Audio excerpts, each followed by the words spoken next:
dalam Kristus, keluarga besar Mobila Talo yang kami kasihi pula Oma Selvince. Salam. Saudara-saudari yang terkasih dalam Kristus, kita manusia ini selalu membuat suatu gambaran tentang berbagai peristiwa dalam hidup untuk membuat perbandingan. Misalnya saat bahagia, kita sering menggambarkan itu dengan terang, dan saat sedih kita metaforakan dengan gelap. Sukacita kita gambarkan dengan langit yang cerah, dan duka cita kita gambarkan dengan mendung atau langit yang kelabu. Demikian juga soal hujan dan pelangi. Kita menggambarkan hujan sebagai ketiadaan pengharapan, tapi pengharapan baru kita gambarkan seperti munculnya pelangi. Saudara-saudari, dalam peristiwa Nuh dan air bah, Alkitab menulis pelangi muncul seusai hujan untuk menggambarkan bahwa keadaan baru telah terjadi, di mana yang lama sudah berlalu. Dengan air bah dia tersapu, dan kehidupan serta harapan baru muncul seiring dengan tampaknya busur yang Allah taruh di langit. Peristiwa kematian pun selalu menjadi gambaran peristiwa yang menyedihkan dan juga berat untuk diterima, apalagi disyukuri. Sehingga oleh beberapa kalangan, peristiwa kematian sering dipandang sebagai bencana atau musibah bagi keluarga yang mengalaminya. Beberapa orang menyebut peristiwa duka sebagai musibah yang menimpa keluarga itu. Jadi kalau duka menimpa keluarga Mobila, orang menyebut keluarga Mobila sedang mengalami bencana, musibah, duka cita. Tapi pertanyaannya, bagaimana orang Kristen memandang peristiwa kematian dari sudut pandang iman Kristen? Sebab kita bukan hanya mengalami kehilangan, suatu saat pun kita orang yang hilang, yang diratapi kehilangan kita. Bagaimana orang Kristen memandang peristiwa kematian dari sudut pandang iman Kristen? Apakah kematian itu hanya semata-mata sesuatu yang menyedihkan dan berat untuk diterima? Ataukah kematian dari sudut pandang iman Kristen itu sesuatu yang harus disyukuri? Jadi dua hal, Bapak Ibu, sidang duka. Kematian itu sesuatu yang ditangisi sebagai musibah, ataukah sesuatu yang meskipun ditangisi tapi disyukuri? Peristiwa kematian bolehlah dipandang sebagai suatu penderitaan, boleh. Sama seperti sejumlah kesusahan lainnya juga adalah penderitaan. Mereka yang menghadapi peristiwa kematian adalah sama seperti sedang menghadapi penderitaan.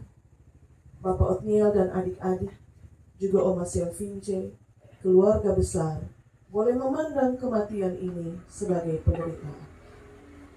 Ayat 15 dalam bacaan kita, di situ tertulis Hizkia yang sedang sakit. Dia mengatakan betapa penderitaannya membuat dia sama sekali tidak bisa tidur, karena dia pun perasaan itu pahit dan pedih. Dia sakit, Bapak Mama, dan kepada Tuhan dia sampaikan dia tidak bisa tidur, perasaannya pahit dan pedih. Tapi kemudian pada ayat yang ke-16 dia melanjutkan pernyataannya bahwa meskipun demikian, hatinya tetap berharap kepada Tuhan. Bapak Ibu, perasaannya pedih dan pahit, tapi pada satu ruang di hatinya dia tetap menyalakan pengharapan. Apa harapan Hizkia yang sedang sakit?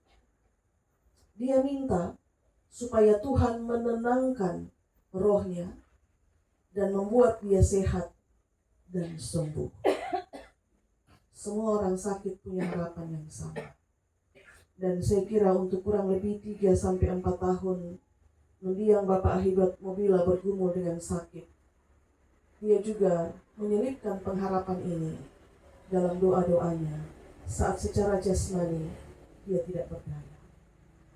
Kenapa Hizkia meminta demikian? Pada ayat yang ke-17 menulis, sesungguhnya penderitaan yang pahit menjadi keselamatan bagiku, sebab Tuhan telah melemparkan segala dosa. Saudara-saudari, sidang duka yang berpengharapan dalam Kristus. Penderitaan itu bisa menjadi penyebab muncul dua hal dalam diri seorang Kristen. Yang pertama, bisa jadi dia marah. Dan yang kedua, juga bisa jadi dia bersyukur.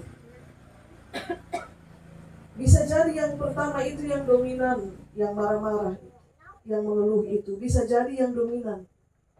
Tapi juga tidak menutup kemungkinan bahwa alasan yang kedua itu juga ada. Bahwa penderitaan itu bisa buat orang bersyukur.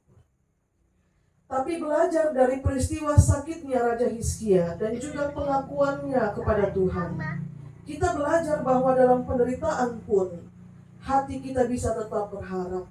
Bisa. Bahkan penderitaan yang pahit sekalipun dipandang olehnya sebagai cara masuk keselamatan dalam hidupnya. Jadi Hizkia mau bilang begini, Bapak Mama, biarlah penderitaan ini menjadi cara Tuhan menyatakan atau memasukkan keselamatan itu ke dalam hidup.